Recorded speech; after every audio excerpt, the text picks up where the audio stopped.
Views आप देख रहे हैं मेरा यूट्यूब और फेसबुक चैनल। मैं हूं जाहिद चट्ठा। अच्छा जी, आज इस वीडियो में हम बात करेंगे कि कनाडा में असाइलम केसेस की जो हेयरिंग है वो इतनी डिले या पोस्टपोन क्यों हो रही है। कुछ दिन पहले एक सब्सक्राइबर ने भी मुझे क्वेश्चन पूछा था, वो भाई ऑलरेडी कनाडा में मौजूद है और 4 साल से अपनी हेयरिंग का वेट कर रहे हैं, तो उनका भी यही पूछना था कि ऐसा क्यों हो रहा है। वैसे भी आजकल कनाडा में ये एक हॉट टॉपिक है। कोविड-19 से पहले जो लोग सिटीजन अप्लाई करते थे, 6 माह या 8 माह के महीने के अंदर अंदर उन्हें सिटीजन मिल जाती थी। लेकिन आप अब लोग अप्लाई करके बैठे हुए हैं, 2 साल से कोई अता पता नहीं है। ऐसे ही परमानेंट रेजिडेंट वालों का भी यही हाल है, ऐसे ही वर्क परमिट वालों का भी यही हाल है। मेरे एक जानने वाले हैं, वो वर्क परमिट पर कनाडा में काम कर रहे थे, उनका वर्क परमिट एक्सपायर हो रहा था, तो उन्होंने वर्क परमिट अप्लाई किया हुआ है, रिन्यू करवाने के लिए भेजा हुआ है। तो अभी तक 4 महीने हो गया, उनका कोई अता पता नहीं है, और जो पहला वर्क परमिट था वो एक्सपायर हो गया है। ठीक होगी बात। अब मैं समझता हूँ कहीं ना कहीं इमिग्रेशन के नज़दीक रिफ्यूजीज जो हैं ये प्रायोरिटी में बहुत नीचे आते हैं। मैं आपको एक एग्जांपल देता हूँ कि आपको पता है कि कनाडा की जो इकोनॉमी है इमिग्रेशन के ऊपर 60% इमिग्रेशन के ऊपर डिपेंड करती है। ठीक है जी। अब एक इंटरनेशनल स्टूडेंट है, वो बाहर से $30,000 लेके आ रहा है, फीस पे कर रहा है, पैसा लेके आ रहा है कंट्री के अंदर, और एक तरफ रिफ्यूजी है जो टोटली ही गवर्नमेंट पर डिपेंड कर रहा है, जो दूसरे लफ्जों में गवर्नमेंट पर बर्डन है। लाइक उसको सरकारी वकील भी गवर्नमेंट से चाहिए, उसको सोशल असिस्टेंस भी गवर्नमेंट से चाहिए, उसको रहाइश भी गवर्नमेंट से चाहिए। तो कहीं ना कहीं मैं समझता हूँ कि रेफ्यूजीज जो है प्रायोरिटी में बहुत नीचे आते हैं। इसी तरह बहुत सारे कंट्रीज से लोग, सिर्फ ऐसा नहीं है कि एक कंट्री से लोग रेफ्यूजी अप्लाई करते हैं, पूरी दुनिया से लोग, मुख्तलिफ मुल्कों से लोग रेफ्यूजी अप्लाई करते हैं। तो मैं पढ़ रहा था कि मुझे चाइना से बहुत सारे लोगों ने रेफ्यूजी यहाँ पे कनाडा में अप्लाई किया हुआ है। तो बहुत सारी चीज़ें मिलके जो वो प्रोसेस है उसको डिले कर रही हैं। ठीक है जी। दूसरा, अगर आप गूगल करें सिटीजनशिप का प्रोसेसिंग टाइम, या रिफ्यूजी केस का, या परमानेंट रेजिडेंट किसी चीज़ का भी, तो जो प्रोसेसिंग टाइम वहाँ पे बताया जाता है ना, वो कभी भी सेम नहीं होगा। It all depends on workload, कि कितना वर्कलोड है। जो प्रोसेसिंग टाइम कनाडा में बताया जाता है वो बिल्कुल सेम नहीं होगा, बदल जाता है, बदलता रहता है बिल्कुल। ये सारा डिपेंड करता है कि कितना वर्कलोड है, कितनी एप्लीकेशंस हैं। तो इस वजह से ये चीज़ें बदलती रहती हैं। ठीक है जी। अच्छा जी, अब देखते हैं जी बाय लॉ अगर आप देखें कि अगर कोई असाइलम अप्लाई करता है तो 60 दिन के अंदर अंदर उसके केस की हेयरिंग सुनी जानी चाहिए। ये तो लॉ, कानून यहाँ का ये कहता है, लेकिन ऐसा होता नहीं। ठीक है जी। लोग हेयरिंग के लिए 16-16 महीने, 2-2 साल, 3-3, 4-4 साल बैठे रहते हैं। अब देखते ही है कि ऐसा क्यों होता है, वजह क्या है, रीज़न इसके पीछे क्या है। ठीक है जी। सबसे पहली वजह जो बताई जाती है वो ये है जी, रिफ्यूजी क्लेमेंट्स के पास वकील नहीं होता और वो अपना वकील अफोर्ड नहीं कर सकते, तो फिर वो गवर्नमेंट से लीगल एड लेते हैं। ठीक होगी जी बात, जिसको आप सरकारी वकील भी कह सकते हैं। अब आईआरबी ने कहा है कि ये सब इसलिए हो रहा है, ये डिले इसलिए हो रहा है क्योंकि लीगल एड जो दी जा रही थी, उस लीगल एड को देने में गवर्नमेंट जो फंडिंग कर रही थी, वो उस फंडिंग में 30% कट लगा दिया गया है। मतलब 30% जो वो फंडिंग है वो कम कर दी गई है, जिस वजह से ये डिले और पोस्टपोन ये चीज़ें सामने आ रही हैं। और केसेस की तादाद, उनका कहना है कि दिन ब दिन बढ़ती जा रही है, और सिस्टम में इतनी कैपेसिटी नहीं है कि वो उसको बर्दाश्त कर सके। सही हो गया जी। अब आईआरबी का मानना है कि चूंकि केसेस बढ़ रहे हैं और फंडिंग में कट लगाने की वजह से और लीगल एड दस्तयाब ना होने की वजह से हेयरिंग लेट हो रही है और पोस्टपोन हो रही है। ठीक है जी। जो रिफ्यूजी लॉयर्स एसोसिएशन का प्रेसिडेंट है, उसके मुताबिक 70% रिफ्यूजी क्लेमेंट्स ओंटारियो में लीगल एड इस्तेमाल करते हैं। ठीक होगी बात जी। अब इसका नुकसान ये होता है कि इतना बोझ होने की वजह से सरकारी वकील ना तो आपको ठीक से तैयारी करवा सकता है, ना ये बता सकता है कि कौन से एविडेंस आपको चाहिए, और जब तक वो आपके केस को ठीक से समझेगा नहीं, वो किस तरह अदालत में अपने आर्गूमेंट्स आपके हक में दे सकता है। और फिर उसका नुकसान आपको रिफ्यूजल की सूरत में मिलता है, और केस जेन्युइन होने के बावजूद आपको रिजेक्ट कर दिया जाता है। ये मैं जरा पहले थोड़ी सी चीजें पढ़ लूं, फिर उसके बाद थोड़ी सी डिस्कशन करेंगे। अच्छा जी। अब आईआरबी के मुताबिक जो एवरेज टाइम है केस की हेयरिंग का, वो 16 महीने है, और फिर उस कोविड-19 से पहले की बात कर रहे हैं, और फिर थोड़ा सा उससे बढ़ा के उन्होंने 20 महीने कर दिया। ठीक हो गई जी बात। और फिर वो कह रहे हैं कि अब उसके बाद, ये तो कोविड-19 से पहले की सिचुएशन है, उसके बाद वो कह रहे हैं कि कोरोना आ गया जी। ठीक है जी। अब आपको यहाँ पे समझना पड़ेगा कि कोरोना आने की वजह से जो चीज़ें 2 साल में हो रही थी वो 4 साल पे चली गई हैं। उसकी मैं रीज़न बताता हूँ। देखें, जो इमिग्रेशन से रिलेटेड, इमिग्रेशन जो अंदर भी लोग बैठे हैं काम कर रहे हैं, वो भी मेरी और आप ही की तरह इंसान है ना। तो लोग, जब ये वबा आई है तो हर बंदे को खतरा था, वो भी समझते हैं कि हमारी जान को भी खतरा है। तो हर तरह की जो एक्टिविटीज़ हैं वो सस्पेंड थी, इन पर्सन एक्टिविटीज़, इमिग्रेशन से रिलेटेड हर चीज़ सस्पेंड थी। 2020 का साल तो कुछ हुआ ही नहीं, बिल्कुल हर चीज़ बंद थी।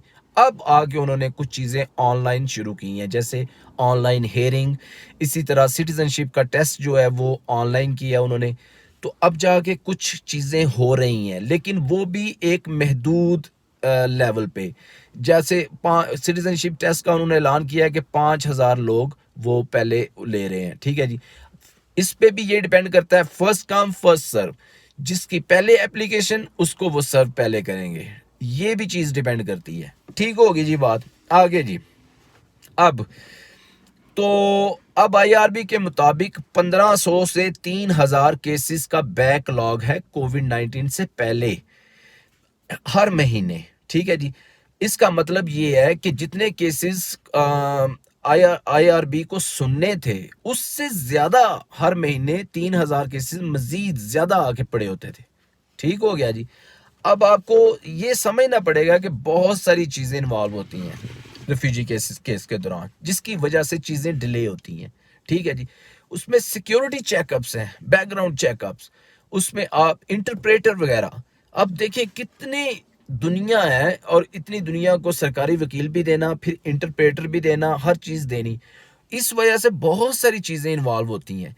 फिर जब कोई रिफ्यूजी केस करता है, वो अपनी एप्लीकेशन में अगर मुख्तलिफ कंट्रीज़ के नाम लिखता है जहाँ जहाँ से वो हो के आया है, अब वहाँ से उसका डाटा इकट्ठा किया जाता है।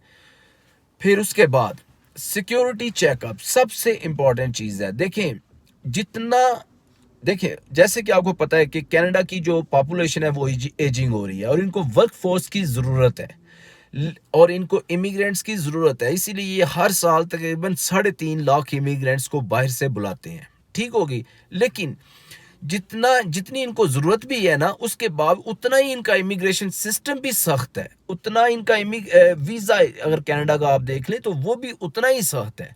क्योंकि ये चाहते हैं कि जो बंदा इनकी सोसाइटी में आके मर्ज करे, उसको पूरे से वो देखभाल के जांच पड़ताल हर चीज़ उसकी करके, कहीं वो क्रिमिनल तो नहीं है, कहीं उसका कोई ऐसा कोई बैकग्राउंड तो नहीं है। तो इस वजह से बहुत सारी चीज़ें उन्होंने देखनी होती हैं, जिसकी वजह से डिले होता है। ये चीज़ें भी आपके ज़हन में होनी चाहिए।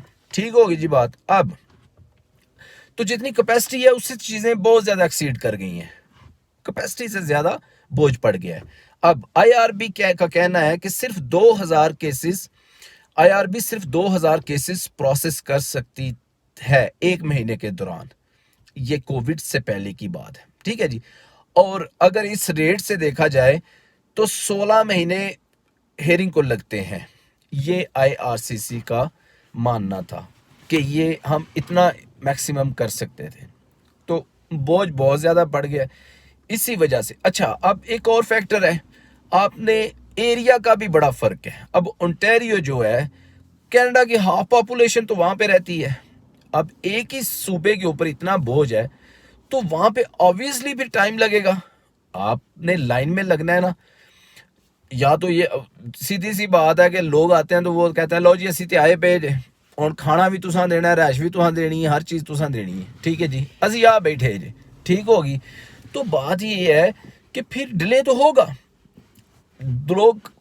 लोगों को चाहिए कि कुछ ऐसे प्रोविंसेस में आप, जैसे जहाँ पे रश कम है, वर्कलोड कम है, तो वहाँ पे भी जाके वो कर सकते हैं। ठीक होगी बात। अब सरकारी वकील की बात कर लें। देखें, जैसे मैंने पहले कहा है कि बंदों को चाहिए कि अपना प्राइवेट वकील करें, उसका फ़ायदा। देखें, एक चीज़ है, एक सिंपल सी बात है, आप एक एग्जांपल ले लें कि अगर आप किसी पे डिपेंड कर रहे हैं तो जब उसको टाइम मिलेगा तो फिर ही वो आपकी बात सुनेगा, वो आपका काम करेगा।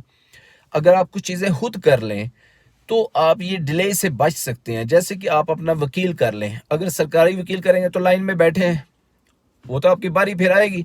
70% लोगों ने तो लीगल एड ली हुई है, अब बारी का वेट कर रहे हैं बैठ के। ऐसे ही अगर आप अपना प्राइवेट वकील कर लेते हैं तो मैं समझता हूँ, मेरा ये मानना है कि आपकी हेयरिंग जल्दी आ सकती है।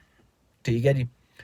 और फिर उसका ये फायदा भी है कि जो प्राइवेट वकील है आपका, वो पैसे लेगा ना आपसे, वो आपके पास बैठ के आपकी तैयारी करवाएगा। देखें, प्रॉब्लम का होना एक बात है, उसको जाके एक्सप्लेन करना, आपके केस को पेश करना, वो एक दूसरी बात है। वो एक प्रोफेशनल ही कर सकता है। तो जो अगर आप किसी अपने प्राइवेट वकील को हायर करते हैं, वो आपको अच्छे से बता सकता है आपको कौन कौन से एविडेंस है, आपको टाइम दे सकता है, आपको तैयारी करवा सकता है, हर चीज़ वो बेहतर कर सकता है बजाय एक सरकारी वकील के। सरकारी वकील तो वो ऐसे ही बस गोंगलुओं से मट्टी झाड़ने वाली बात है। ठीक है जी। तो कहीं ना कहीं इसमें आपको ये भी फ़ायदा मिल जाता है। तो बहुत सारी चीज़ें मिल के डिले हो रहा है, सिर्फ ये नहीं है। वो बेचारे भी क्या करें, इमिग्रेशन वाले, वो भी तो इंसान है। इतना जब प्रेशर पड़ जाता है, पूरी दुनिया से लोग आ रहे हैं, तो फिर उनके पास क्या चाहिए। फिर एक वो जो बताया गया है कि उनके सिस्टम में इतनी कैपेसिटी नहीं है, कि वो जो फंडिंग भी कम कर दी गई है।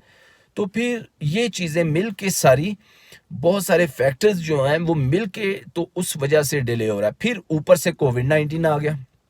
सबसे जो खतरनाक चीज़ हुई कि कोविड-19 के दौरान पिछले साल तो कोई एक्टिविटी हुई नहीं है, हर चीज़ बंद पड़ी थी। तो अभी उन्होंने ऑनलाइन चीज़ें शुरू की हैं। अब वो भी एक महदूद से बिल्कुल जो है ना उसमें वो कर रहे हैं, क्योंकि वो जो प्लेटफॉर्म है ऑनलाइन, वो उसमें भी अब इतनी कैपेसिटी नहीं है कि वो लोग रोज़ के 50,000 लोगों को ले लें। तो ये सारी चीज़ें मिलके, तो बहुत सारे फैक्टर्स मिलके जो, तो ये चीज़ें डिले हो रही हैं। ठीक है जी। मैं उम्मीद करता हूँ जी आपको ये वीडियो पसंद आई होगी। ठीक है जी। तो बहुत सारी चीज़ें हैं मेरे ज़हन में, खुद भी गड़बड़ हो जाती हैं, मुझे खुद समझ नहीं आती। तो ठीक है जी, इंशाल्लाह मिलते हैं फिर किसी अगली वीडियो में। तब तक के लिए अल्लाह हाफिज़।